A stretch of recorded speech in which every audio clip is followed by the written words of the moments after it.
Hi guys, my name is Crystal and welcome to my YouTube channel. Alexa, what's the time please? It's 10:25 a.m. I'm in my flat at the moment. I've come back from the co-op. Basically I had a small chat with Kim. Kim said, I told Kim I felt depressed and fed up, and I do. It's the same thing every day.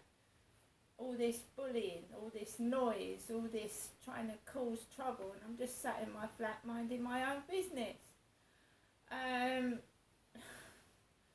So we had a chat, and she cheered me up, she gave me some flowers, and we had a chat.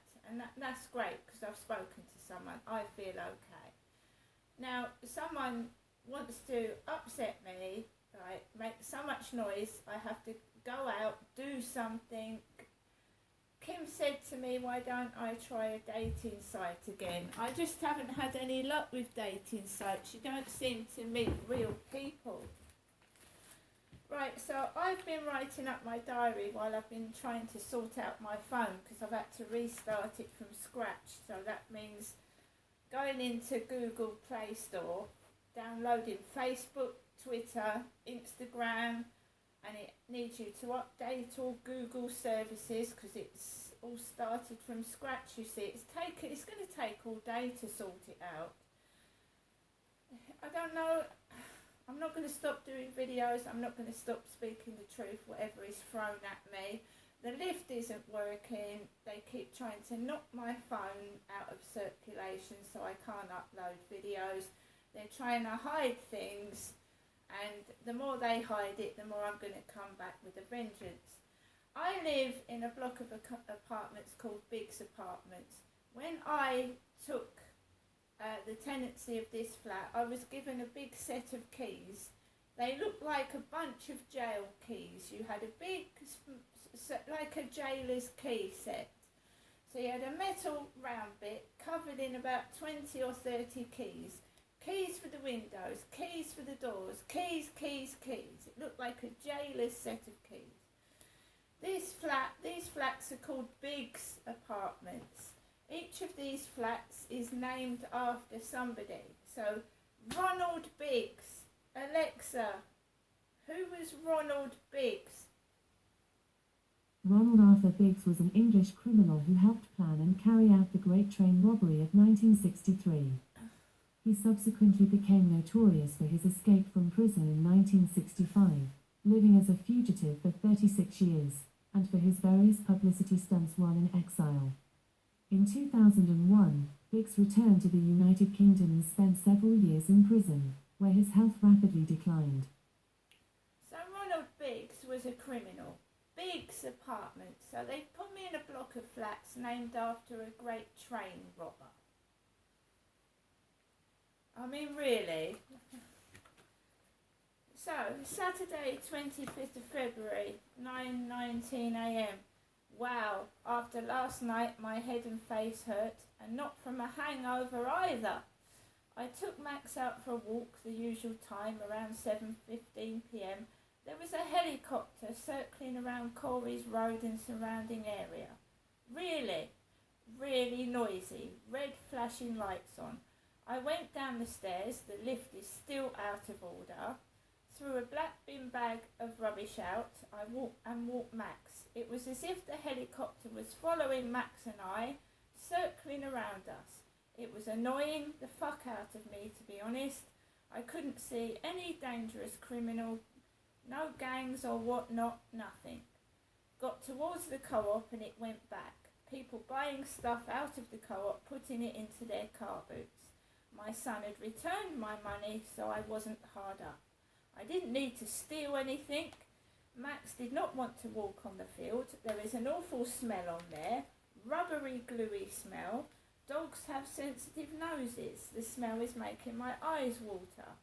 So we headed back, helicopter hovering over the flats, looked like something out of a movie. Hooded characters holding phones going up the road, bright red lights flashing down. Reminded me of Alexandra Road, Gloucestershire. The same thing happened. Frightened the fuck out of me. And I was living in a safe house, escaping from domestic violence. Went through the front entrance to Biggs Apartments, named after Ronnie Biggs perhaps, escaped from prison in 1965, the Great Train Robbery of 1963, an English criminal, parcel for Joe next door on the floor. Got into my flat and my Samsung mobile phone got fucked up again. That's twice now. The helicopter must have fucked it up. It was talking out loud. The Google Assistant had got activated and it was repeating itself like a parrot, over and over and over again. I had to reset the phone from scratch again. No YouTube, no Facebook, no bloody anything for hours. This eye symbol appeared on it. Spyware again. Scared in my flat by myself with no one to call. Thanks. I persevered with it and it's okay for now. Need to change it. It's fucked basically. I was watching a Richard Burton in a film on Talking Pictures TV. Fuck knows what it was about. He had a skull in his hand and was talking about the devil Satan. Someone called Faustus he was talking about. Faustus and Mephistopheles, which is another name for Satan. So is Beelzebub. So he was talking about Satan, Beelzebub, Mephistopheles.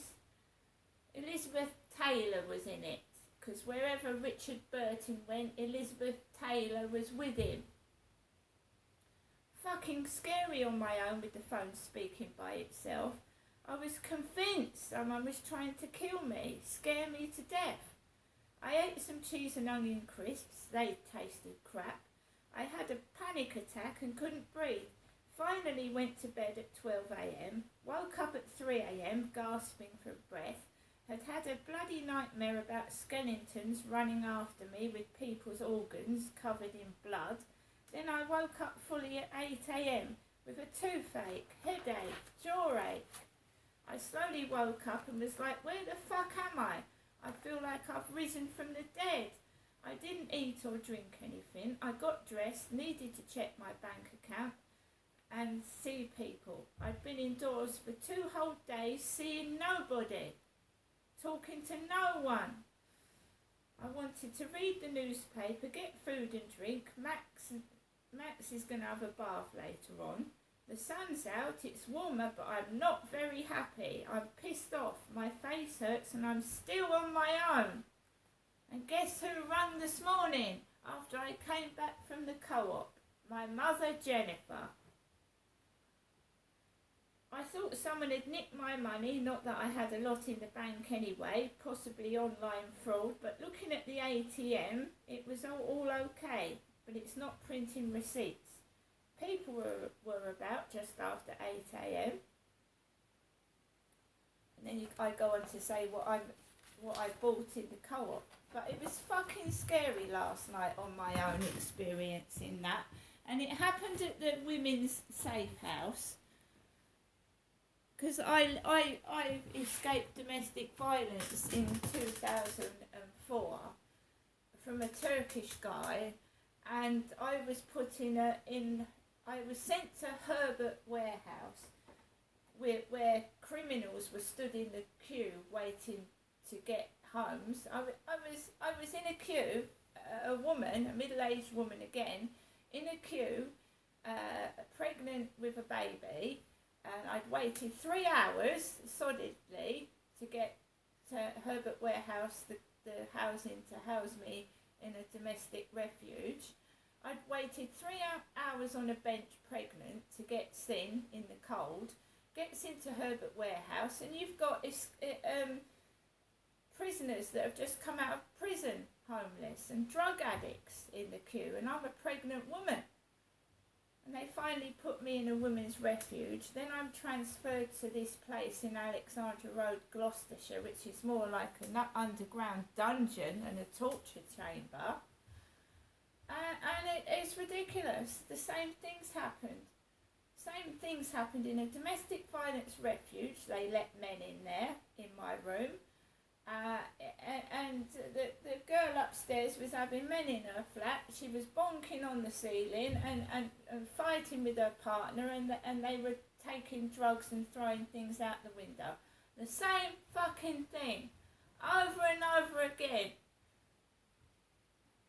And a woman is put in a refuge, a domestic violence refuge for women, and they send men into my room, men, abusing me in domestic violence refuges and safe houses. Same shit. They can't leave you alone in a women's refuge. If I laid on the bed, I was pregnant, I just wanted to rest on my bed. You have to get up, you have to get out, you can't lie down. It's like a fucking prison. I couldn't even lie down pregnant and have any rest. And then when I tells all this to my mum Jennifer, when I come down from Gloucestershire to Kent, she tells me all the story about her life. She lived in a flat with just a lamp in it, and she was forced to go to work when she was pregnant. And do you know, I was 6 months pregnant in a women's refuge, and they sent me for a fucking job interview at 6 months pregnant. And then no sympathy from my mum when I got back, because she had a hard life, so everybody else is expected to. Cruel and evil.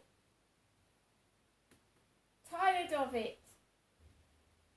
Like, these women were like Hitlers in a women's refuge. Hitlers. Women. Ordering me out of bed. Telling me to go to work 6 months fucking pregnant. I'm remembering it all. Remembering everything. I want compensation and I want answers as to why I've been treated like this. And it's still not stopping, is it? Can't you just leave somebody alone?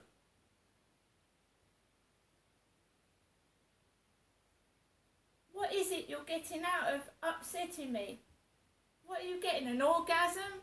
Did it fucking titillate you, does it, to watch somebody crying and in pain and begging for noise to stop? Does it really get your goat, does it? Does it float your boat and get you going? Watching me get all upset and almost, get to the point where you think you just, what can I do to make it all stop? That's what they drove me to. Now you can all fuck off, you can compensate me, because you're not getting a fucking thing out of me. That's to the people that have done this to me, guys. Of course I'm upset.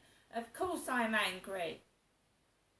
You don't punish someone because you had a hard life. You don't go out and make everybody else suffer because you've had a hard life. That's wrong. You should be sympathetic to other people and feel sorry for them and help them. You shouldn't punish someone because you've gone through hell.